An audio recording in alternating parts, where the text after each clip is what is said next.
the kind invitation. It's a pleasure to connect with new people around this theme, and well, I hope that what I have to say is useful for those of you listening, and I also look forward to your questions and comments a bit later on.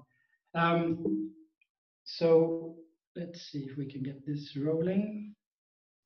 Yeah, so it is true, I am an anthropologist by training, which means that I've been working with qualitative research, quite a lot of it relating to migration.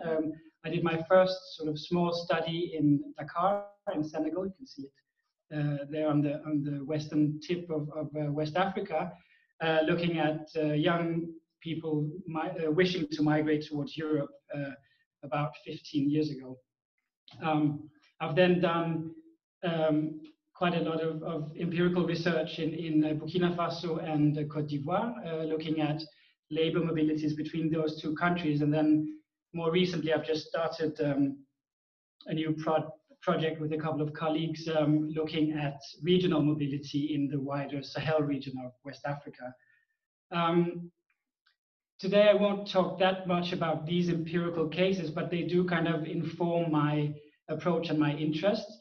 I'll be drawing more on the kind of critical policy analysis that we do here at the Nordic Africa Institute. And we published what we call a policy note, so sort of a fairly brief paper earlier this year on migration. And I'll be referring a little bit to that publication. And you're free, it's available online, so you're free to look it up if you found it interesting and want to know more. But I'll come back to the contents of that publication a bit later on. I'm also the co-founder of a research network called Ahmadi, which stands for African Migration, Mobility and Displacement. And we have a blog where we publish sort of shorter texts, often by either migration researchers or policy analysts or other people working on migration policy. So please have a look at that website as well. Some of the publications on our blog is also sort of a part of the inspiration for what I'm talking about today. And then finally, the title that I've chosen for this talk today, Worlds Apart, is actually borrowed from a book project that I'm working on with the Institute for Pan-African Thought and Conversation in Johannesburg. We're working on an edited volume which kind of discusses the same things that I'll be bringing up today, the divide between African and European perspectives on migration governance. So that book should hopefully come out by the end of the year. That said, this is what I thought we could go through today. I'll begin by just outlining some basic facts around African migration, with particular focus on African migration towards Europe. And then I'll talk more about the 2015 European refugee crisis and how it kind of changed or intensified thinking around migration governance, particularly in Europe. And then I'll try in the rest of the talk to deconstruct those ideas, looking at different representations of migration. And then I'll end, I think we all have to at this point, right? I'll end with some thoughts on the current COVID-19 pandemic and its potential effects on migration governance. So that's what I'll take you through today. To begin with, let's just look at a few basic numbers and proportions relating to global migration flows and particularly to African migration in that context. And I want to bring this up because there is a tendency in a lot of political rhetoric and public discourse to think that the number of migrants internationally is escalating, is growing at an explosive rate, and that in itself is a problem. This representation shows you that in absolute numbers, so the number of migrants has grown steadily since the 1960s and before that as well. You can see the columns here in gray representing the number of migrants. But the black line at the top there represents the proportion of the global population who are are migrants. So migrants as a percentage of the world population. And you can see that in the 1960s, the proportion was somewhere between 3 and 3.5%, which is not very far from where we are today. So around 3.5% of the world's population are international migrants. I think that's important to consider. So this means that the absolute number of migrants is growing, but that is because the global population has been growing steadily over these decades. So I think that's an important sort of reflection to add. In addition to that, when we think specifically about African migrants, there's also this tendency, and I'll come back to it a bit later, that there's a growing number and there's a disproportionate number of African migrants trying to get into the global north or to Europe. But if you look at the proportions, that's not true either. So what you see is that around 15% of the world's migrants are African nationals, which is actually a smaller percentage than the African share of the global population, which is around 70%. So proportionally speaking, there's not an excessive number of African nationals represented among the international migrants. I think that's important to remember as well. So looking more specifically at African migrants and migration towards Europe, there are around 9 million African nationals in Europe, which is a fairly small number. 3.5% of the African population are international migrants, but more than half of them actually migrate within the continent, usually towards countries or regions with sort of more economic growth and more work possibilities. So again, I think it's important to sort of remember the proportions when we talk about African migration to Europe, that from an African perspective, that's actually a fairly small and very kind of niche phenomenon. It's not the preoccupation of the majority of people in Africa. And in these numbers, it's not something that preoccupies a lot of people on the continent. I think that's very important to emphasize, given the way migration is perceived. But I'll, of course, come back to that a bit later. So this is kind of the status quo, very briefly stated.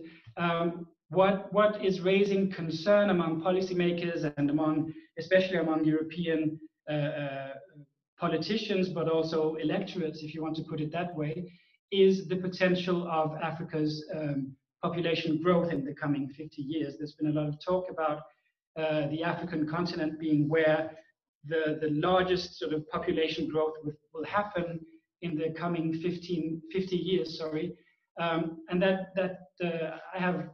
I don't have the analytical tools to really comment on those projections, but that would definitely mean that even if the proportion of people migrating stays the same, so around 3.5%, that would mean a growth in the number of migrants, potentially a quite significant growth in the number of migrants leaving the continent and, of course, also circulating within it. So that's definitely a factor in thinking about the future of migration governance when it comes to African migration in particular. And then, of course, there's the question of where the current pandemic will lead us in terms of prospects for migration in the future. But I'll come back to that at the end of my talk here. I said in the beginning that I hinted at the fact that the so-called refugee crisis in 2015, 2016 intensified thinking around migration governance in a particular way. And I want to sort of explore that shift or that intensification a little bit further. As I'm sure you remember, 2015 showed an unprecedented number of people arriving on European territory, many of them crossing the Mediterranean Sea. And we saw pictures of people marching on the highways through Europe, trying to get to a place where they could seek asylum.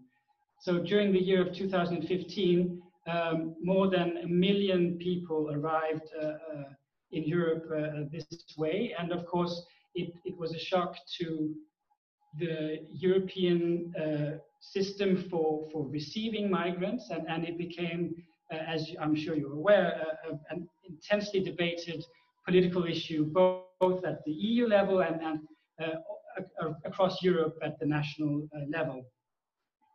Of course, what has happened since then is that it became clear that what is called the European, or the refugee crisis, sorry, was a very delimited phenomenon.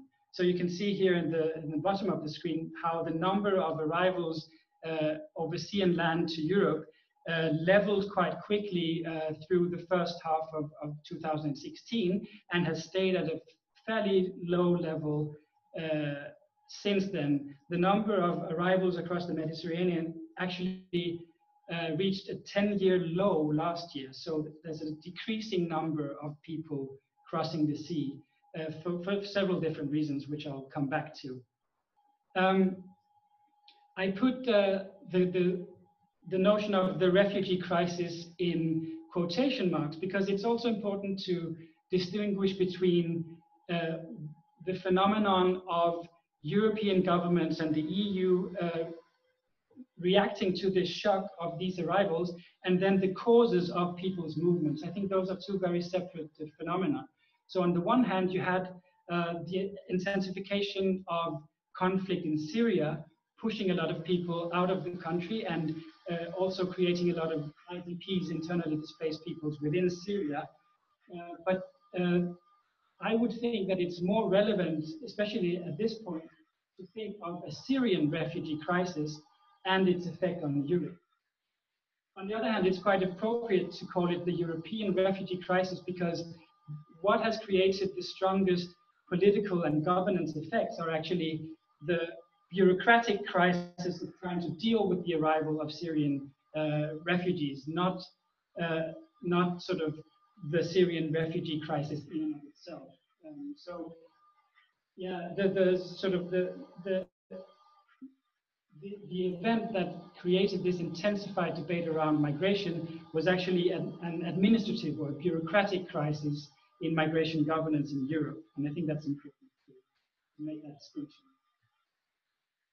One of the main effects of that shock, that crisis to the European system for receiving migrants was an quite immediate and very intense investment in increased border control, both along both on land, but also through patrolling the Mediterranean Sea and trying to deter migrants trying to reach Europe. This is a picture from the Spanish enclave in Morocco called Melilla from 2016, and here you see what seems to be African nationals at the top of a fence trying to get into Spanish territory to claim asylum in Spain while still on the African continent. A little bit further down the road, we had the I will build a great. Sorry. We had this tendency to think a lot about walls. Here you have a newly constructed border wall along the Syrian-Turkish border, which was raised to a large extent through the funding provided by the European Union in the EU-Turkey deal, which I won't really elaborate on. But then, of course, you also have an American version, which already... I will build a great wall on our southern border, and I will have Mexico pay for that wall. Mark my words. Right. So in the US as well, Donald Trump put the issue of a border wall towards Mexico at the heart of his political campaign. And this idea that national borders needed to be reinforced really grew out of that moment of the European refugee crisis. And it really threw the entire rationale behind the European Union into question. The notion of the free movement of people within the Union became challenged by the urge of national governments in Europe to invest heavily in border control. The asylum principle in itself, the notion that every human being has a right to claim asylum and to have their case tried in a country receiving them, was definitely challenged, and it's still sort of a shaky concept today, which is being rethought within the European Union and elsewhere. In the past 2 or 3 years, we've also seen the European Union investing in what is being called externalization policies, which is a way of pushing border control and preventing migrants reaching Europe to territories outside Europe. So, for example, in Northern Africa, and particularly in Libya, there's a heavy investment in policing, in border control, and in anti-smuggling and anti-trafficking measures in order to stop potential migrants before they even reach a European territory. And this has created some horrific conditions for people. For example, here in a detention center in Libya, where you see a group of detainees protesting the conditions they are held under in Libya.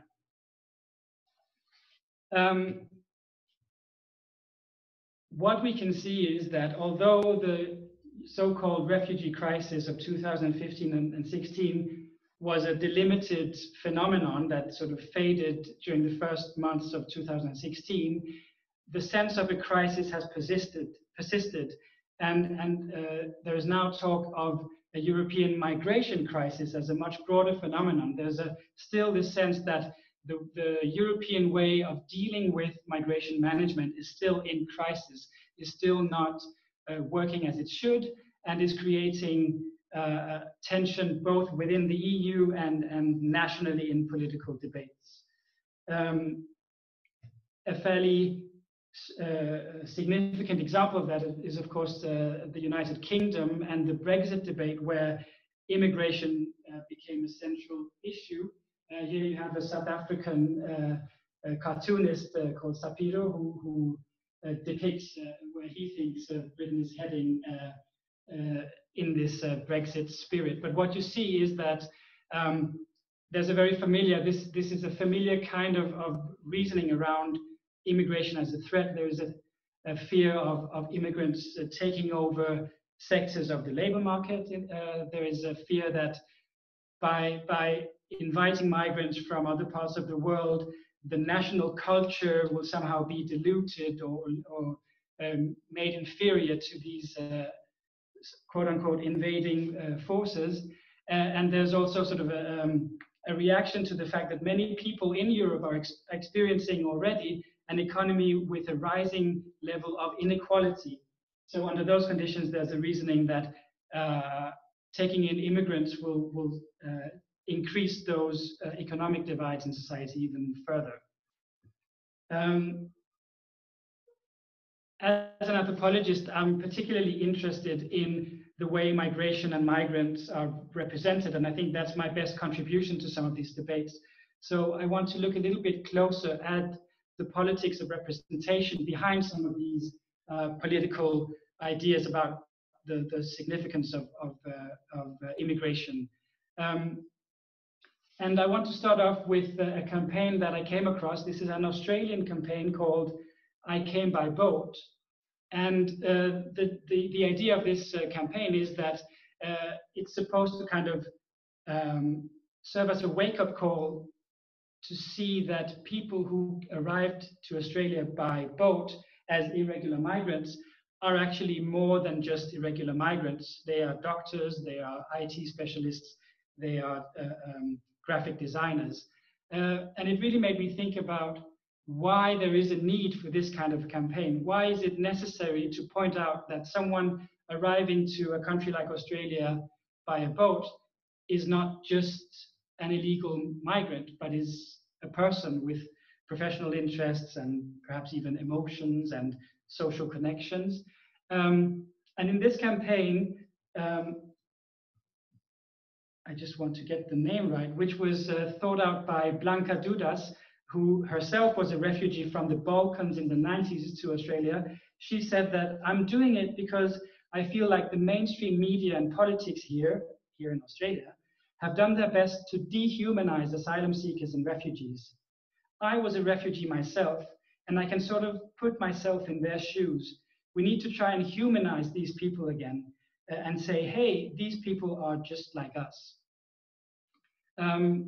in this campaign, they also mentioned that the Australian government, and this is in mid-2016, so as the refugee crisis in Europe was fading, that the Australian government had put out a campaign of their own trying to deter migrants or convince migrants not to travel to Australia illegally. And I'd like us to just have a look at that video campaign. It's about 1 minute long. The quality might not be the best, but I hope you get sort of a general sense of the message from the Australian authorities. Coming up right here.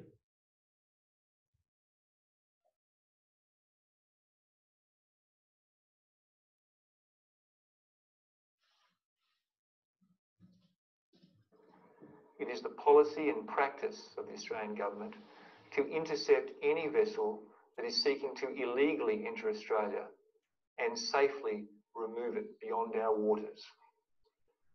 If you travel by boat without a visa, you will not make Australia home. The rules apply to everyone: families, children, unaccompanied children, educated and skilled. There are no exceptions. Do not believe the lies of people smugglers. These criminals will steal your money and place your life and the life of your family at risk for nothing. The message is simple. If you come to Australia illegally by boat, there is no way you will ever make Australia home. All right, so this was a campaign that was shared on social media, on YouTube, and it was also accompanied by a feature-length film which was screened or showed in countries where many migrants leave to reach Australia, in the Middle East and in Asia, with the same message that there's no way of succeeding in that journey if you enter Australia illegally. And of course, this is you can say that there's sort of a humane side to this. The Australian authorities want to prevent the loss of life at sea, the exploitation of migrants by traffickers and smugglers, but it's a very distinct way of conveying that message. It is focused on the idea that someone entering Australia without a visa is a criminal first. The lack of a visa is that person's defining character. And if you have committed that crime, which is a crime, there's no two ways about it, there is no way that the Australian authorities will consider your needs or allowing you to stay. And of course, again, this idea throws the entire principle of asylum into question, because the idea of asylum is that people displaced by war or by famine or even by poverty have a right to have their case tried in the country of asylum, where they seek asylum. And that idea is just not possible in this kind of a vision. This is, of course, a fairly extreme example of a government trying to discourage migrants, but there is a general tendency to focus on the criminal aspects of what the sort of the global governance system usually calls irregular migration. This does not just extend to the migrants themselves. I don't know if you remember Carola Rackete, who was arrested. She was a sea captain for a German NGO called Sea-Watch, and she was arrested because she illegally brought her ship into Lampedusa in Italy, the harbor, with a group of migrants that she had rescued at sea.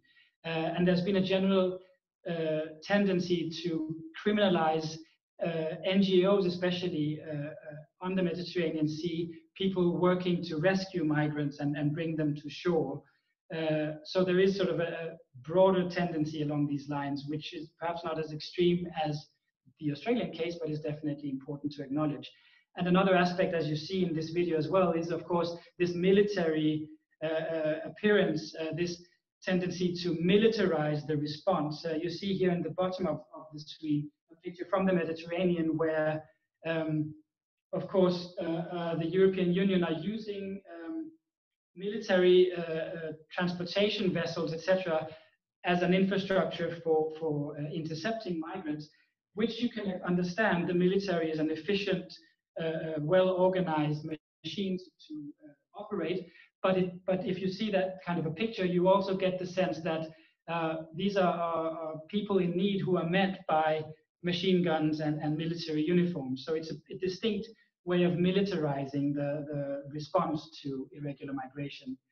And it gives the impression that the people who are intercepted in this way are first and foremost criminals. They are defined by their illegality. And that is very difficult to reconcile with sort of any appreciation of people's humanity or even their human rights, which has been a problem, that the human rights of irregular migrants are not being respected or met. So the point I want to make, and this is a picture from a shopping street in Stockholm, is that in many different ways, and not just in these extreme cases, there is a tendency, both in public discourse, certainly in political rhetoric, but also to some extent in migration management thinking, there is a tendency to dehumanize people who, for one reason or another, take these journeys, dangerous journeys, risk their lives, trying to get somewhere else, trying to look up an opportunity or a source of assistance or whatever the motivation might be. And dehumanization of this kind is a familiar thing in history, and it is always connected with extreme suffering. In the bottom here, I don't know if you see the names here, but there are a lot of scholars who have sort of reflected on, for example, a similar mechanism in dehumanizing Jewish people during the Second World War, a rhetoric designed to portray a Jewish person as less than human, which then facilitates their destruction or eradication. So this is a dangerous road to go down, and it is a challenge to think in terms of migration governance that avoids or minimizes this risk of dehumanization. You might also say that, well, that Australian campaign was sent out sort of at the height or just as the refugee crisis in Europe had peaked, and there was a sense of anxiety and crisis, and it may have been sort of an instinctual reaction that then faded once people realized that this phenomenon wasn't as enduring as we may have thought to begin with. But I just want to show you another quick video. This one was posted online just yesterday by IOM, which is the International Organization for Migration. So here's another short video. The quality might not be the best again.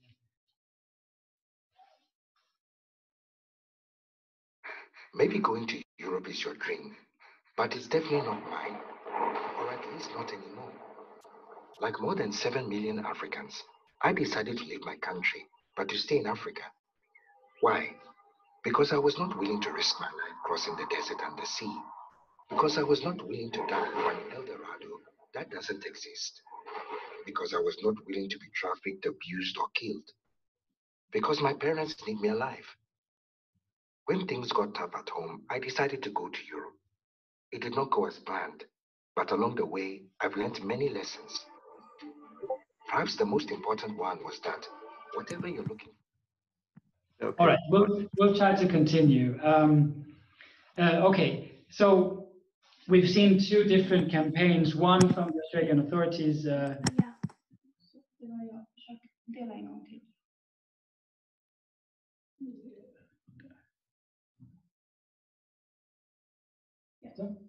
Okay. One from the Australian authorities actively trying to deter migrants from reaching Australian territory, and then another one by the International Organization for Migration trying to advise people to think differently, to not think about migration as an option. But I actually think in some ways, even though the first video is quite aggressive and as I talked about this military aesthetics, I actually think the second one is worse. First of all, because it represents this former migrant who has internalized the idea that he does not have the reason and in a way implicitly the right to think about trying to migrate towards Europe, but also because it doesn't really draw a boundary between different kinds of migration. He says that he has no reason to want to travel to Europe, that everything he needs is in Africa.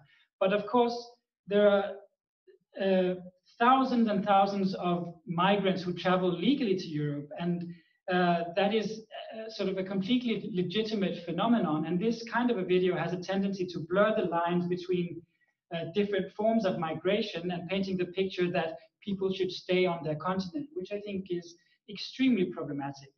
I should also say that this video was posted, I think, yesterday by IOM West Africa, but it was removed today, so I think they may also have had second thoughts about it. Okay, I'll skip some parts of my presentation just to allow for discussion, but I don't know if there's a question or something that you want to raise at this point, just a question of clarification or a comment that you want me to elaborate on. Okay, I think I'll just continue without, I hope we'll be able to have some questions at the end. Okay, so I've been talking about some of these politics of representation, some of these views of migration in public discourse, but also in these different campaigns. And they paint a very grim picture of what migration is and how it should be handled. And of course, that's not the only way, not even by an organization as IOM, obviously, that's not the only way they reach out to migrants or they contribute to migration management, far from it. And if we take a look at the sort of the global policy landscape, there are several frameworks for migration management that are actually very sort of holistic and open-ended and who take a very different approach. There is, for example, the Global Compact for Migration, which is a new UN-led framework for global migration management, which was passed in 2018. There's the African Union's agenda for a migration policy framework, and then even the European Union's migration framework, which is being renegotiated presently into what they're calling a new pact on migration and asylum, takes a very different approach to migration management. So that's important to remember, and I'll come back to that in a little bit. So let's sort of move towards the end here. I might be very brief on the Corona issue as well, but yeah. So not only are the main agencies and frameworks that around migration governance, not only are they much more nuanced than the kind of the problematic issues that I've been raising, there are also some distinct counter narratives outside that constellation of these global frameworks. And I just want to mention a few of them. The first one I want to mention is a sentiment that was expressed very nicely by the Nigerian author Chimamanda Ngozi Adichie. In 2016, she addressed the UN General Assembly on the World Humanitarian Day, and she told the story of her parents being displaced from Nigeria during the Biafran War, and argued and told the story of how they were taken in by strangers along the way, and sort of through the generosity and hospitality of people they didn't know, they were able to survive and eventually make their way to the US.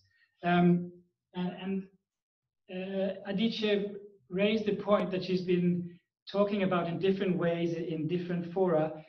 She said that nobody is ever just a refugee. Nobody is ever just a single thing. And she's talked about the danger of the single story previously in some of her talks. This idea that we should look beyond the categorization of people into these sort of politicized groups that we distance ourselves from, this dehumanization that I talked about earlier, and actively try to rehumanize people, much as the I Came by Boat campaign was doing. And I think policy-wise, and this is the kind of migration management thinking that I want to emphasize, I think some of that work has already been done. It's already there. For example, although the Global Compact for Migration has been criticized for not going far enough in trying to insist, for example, on the human rights of all migrants, that idea, that framework is founded in the global goals for sustainable development. And I think thinking outside of migration as an isolated phenomenon is a way of moving past some of these negative rhetorics and stereotypes. Thinking about migrants as workers, as family members, as students, instead of thinking of them strictly as migrants, I think is a way out of this kind of deadlock. And I think the thinking is already present, for example, in the Global Compact for Migration. And what I think there is a potential to do is to think of migration not as a problem that needs to be restricted, but as a resource. In the Global Compact, there is a specific agenda to make the transfer of money from by migrants, the money that migrants send home, to make those transfers more safe and more affordable. There's an emphasis on making the process of providing identity papers more efficient, of investing more in legal pathways so that people don't have to take these illegal routes, and also in expanding the possibility for student mobility, which would make it possible for students globally to seek out knowledge and experience and exchanges in different parts of the world and then return home and put that knowledge and experience to good use. From an African perspective, there's also a recent free trade agreement which opens up a large part of the continent to free trade in the spirit of trying to encourage the free mobility of labor within Africa in order to make the best possible use of its human resources. I think that's another very sort of promising avenue for thinking differently about what the role of migration might be in society. And then finally, in a more sort of intellectual line of thinking, there's also a challenge to sort of the European or the sort of the global North domination in staking out the way the world is ordered, the way, for example, that migrants should be perceived. And some of that debate is taking place around the idea of decolonization. So, for example, Achille Mbembe, who is a public intellectual historian and philosopher, has argued recently that around the African continent, there's a long history dating back to far before the colonial period of people being able to move freely, and even of whole societies being able to relocate when need be, and that this sense of freedom in movement should be restored, and sort of that serves as a fundamental challenge to the global thinking around restricting movement. So he argues that decolonization will only be achieved with the conquest by every single African or person of African descent of the fundamental right to move freely in the continent of our ancestors. Just in 2 minutes to close here, what then?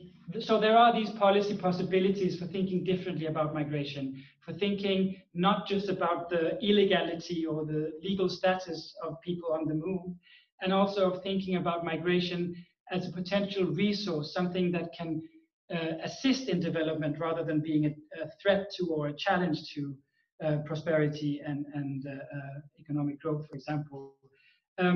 What then happens when the world locks down during a global pandemic of COVID-19? Obviously, it's too early to say, but I think that so far, in terms of the impacts on the African continent, it seems that at present, at least, that the impact is not as dramatic in terms of the number of cases and deaths on the African continent as it has been, for example, in Europe and the US. There's around, I think the number is a bit higher than the one I've indicated here, but there are around 55,000 confirmed cases on the continent, which is still a tragedy, but it's sort of a much smaller number than one might have feared. But I think what is important to understand is that the economic impact of the pandemic will be devastating in many ways. The IMF has recently put out numbers suggesting that although the world will see an economic recession this year, there'll be sort of a bounce back next year because production will need to sort of catch up to what has been lost. That may or may not be true, but I think what is important to understand is that the people who will pay the price for this global economic recession are the most vulnerable, the most marginalized globally and also within countries. And that is true even of Europe, I would argue. We will probably see an intensification, a rising inequality locally and nationally, but perhaps also in sort of global terms, that the poorer countries will become much harder hit than the wealthier countries who may be able to bounce back. So there might be a narrative of sort of economic recovery at the national or regional level, but that doesn't mean that people are not hit extremely hard locally. And I think that's one aspect where migrants might also be affected, and the sort of people's possibility of migrating might be affected. And then we're seeing now, obviously, that most countries around the world are closing down their borders, not just closing down their borders, but also halting, for example, the asylum procedures, so that people cannot apply for asylum in the current pandemic. And there may be good reasons to lock down countries on the short term. I won't sort of put out an opinion on that, but there is a risk that these very strict measures put in place during the pandemic might endure for certain regions of the world. It might be a convenient way, for example, for European states to increase their sort of restrictive measures against immigrants from certain parts of the world, which is extremely ironic considering that the majority of corona cases obviously are not in the poorest regions of the world. So just to end, I think the pandemic may be kind of a watershed moment, even when it comes to migration management.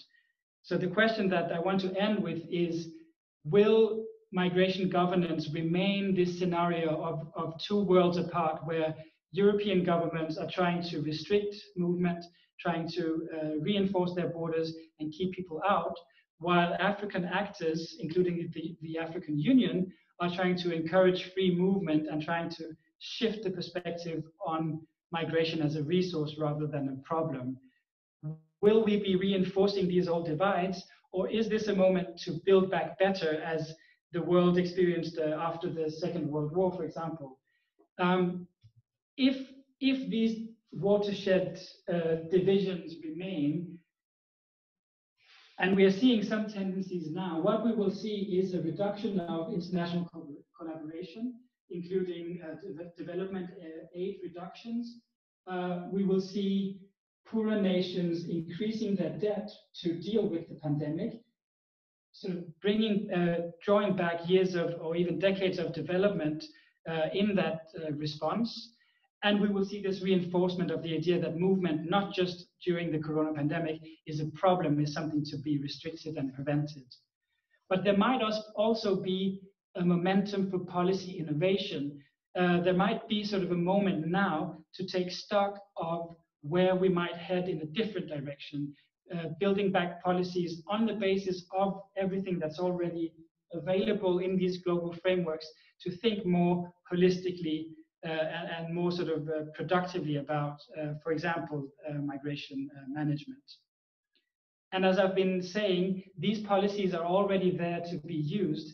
And in the policy note I mentioned in the beginning, I argue that one of the main obstacles to implementing these more sustainable policies is actually public opinion in Europe. It's not just that, it's not a question of the lack of ideas in terms of policy innovation. It's a question of changing the narrative around migration, especially in Europe. Okay, I think I'll end there. I don't know if the poor listeners are completely vexed by the sabotage going on, but if there are any questions, I'd be happy to try to respond. Yeah, thank you very much, Jesper. And first of all, there's apologies to you for this, for these interruptions. It seems obvious that this topic stirs up quite hefty emotions in some people. But as you said, we will open up for some questions now. I will urge you to please remain respectful to everyone. You can write your questions in the chat. We will look through them and I will read them out loud. So please go ahead. And we have a first question coming in here from Astrid. She writes, thank you for this wonderful and informative lecture. In your experience, what seems to be some of the biggest obstacles when it comes to changing the narrative of a crisis, both on a political and public level in different continents? Yeah, that is definitely the big question, and I've sort of hinted at some possibilities, at least for thinking about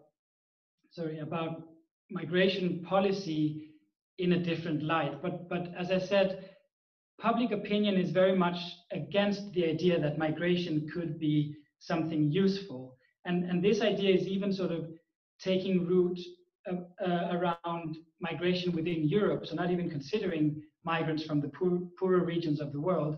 There is sort of a sentiment that migration is first and foremost a problem. I think I don't have a sort of an easy answer. I think the idea that I think that there's a need to address the issue that economic inequality is on the rise almost everywhere around the globe, and it means that voters across Europe are becoming increasingly concerned that their own futures are at stake, and that inviting more people in will make their conditions even more difficult. So I think there's a need to address the fundamental political economy around the distribution of wealth in Europe, and acknowledging that those anxieties feed into narratives about immigration as a threat. One of the things that I skipped in the presentation now was a reflection around the needs of European labor markets. There's actually a need for workers in a lot of different sectors, and I think some of that thinking has become quite clear now during the corona pandemic. There's a talk now about essential workers, for example, health workers, some of whom have a migrant background, and there's a realization that even European societies benefit from people who are willing to take the jobs that many Europeans would not want to do, and that there is sort of a mutual benefit in enabling certain kinds of labor migration. So maybe that's sort of a shift of thinking taking place. We could at least hope so.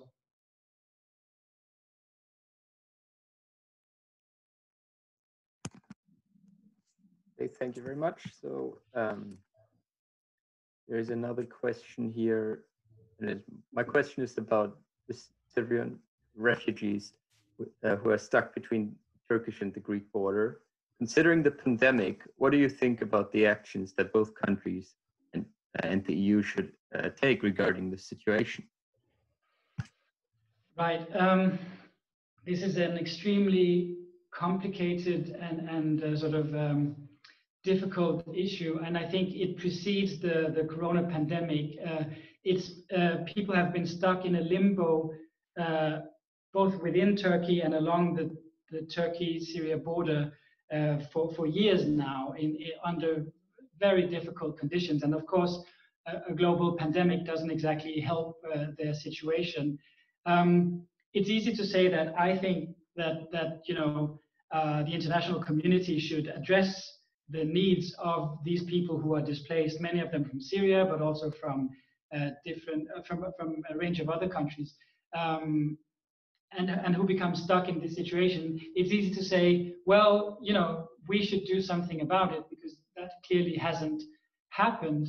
I think that what we saw in March this year was that Turkey is using, so the Turkish authorities are using these migrants as a political leverage to negotiate with the European Union. In March, the Turkish authorities opened the border and allowed migrants to enter Europe from, or the rest of Europe from Turkey. And that is a very dangerous phenomenon, that these people, these migrants, are being used as pawns in a political game between Turkey and the European Union. So I think there's a need to acknowledge that situation and then to address the European Union's approach to Turkey with regard to migration management. I think some decisions were made around the refugee crisis that have had very negative and very enduring effects. But it's a very long discussion to have. I think that's all I can say, really. Okay, another question that has come up is how does climate change affect the narrative of mobility and migration? Again, that's a trickier issue than one might think. So I remember Sir Richard Attenborough, who's this famous, I don't really, journalist, I guess, I don't know, but commentator on the natural environment in Britain. And he said in a documentary, I think from last year, that climate change might create new waves of migrants towards Europe in the future if we don't do anything about climate change. And I think, so on the one hand, I acknowledge that is important to consider, that one of the effects of climate change might be that people are displaced because of the lack of opportunities to grow food, or because of floodings, or a lot of different climate-related phenomena. So I think that's important to acknowledge. But that kind of thinking, that kind of rhetoric, that migration becomes sort of a reason to invest in climate change, I think has sort of a dark side to it. I think it's very problematic to portray people who are displaced as this wave invading Europe, and that should be the rationale behind investing in climate change. For several different reasons. First of all, because most people who are displaced never reach even a neighboring country. They are displaced internally as IDPs. And those who are displaced outside their national territory usually remain in the immediate region of their country of origin. So this idea of new waves of migrants as a rationale to invest more in climate change, I think, frames mobility and migration in a very problematic way. Okay, thank you very much. Are there any more questions coming up? If that is not the case, then I want to give you, Jesper, a chance to maybe have a final remark if you want to do so. Is there anything? Well, I'm really happy for this opportunity. I'm sorry about the disturbances that some people might have been sort of too distracted. I know I was a bit distracted, and there were some points I didn't have the time to make. But I do think that I just want to encourage you to think critically about the representations of refugees and migrants in public discourse, in political rhetoric, but also in campaigns that are well-intentioned, but perhaps frame refugees and migrants in problematic ways, and kind of remember this this risk of dehumanizing people, whether to restrict their movement or to help them as victims. I think it's important to resist this tendency to treat certain people as these problematic categories and think of them as full human beings. So I hope that's something you will take with you from today. Yeah, thank you very much. I think you really encouraged that kind of notion and provided a good broad perspective on the matter. Thank you very much, therefore, for this very informative and wonderful lecture. And my apologies again for the disturbances that have occurred, but we shall regard them no more longer here. Yeah, at last, I just want to point out, if any one of you in the audience is interested in remaining informed on this topic, or maybe take part in any kind of lecture of this sort in the future, please make sure to follow Jesper, the Nordic Africa Institute, and FOF Lund on various social media channels, so you remain informed about what is going on. With that, I would say our time is up. Thank you again, Jesper, for this opportunity. It was very, very interesting. And I just forward all the thank you notes and greetings from the chat to you too. There were a lot of people that were very glad to have taken part in this and heard what you had to say. Thank you very much. Thank you for having me.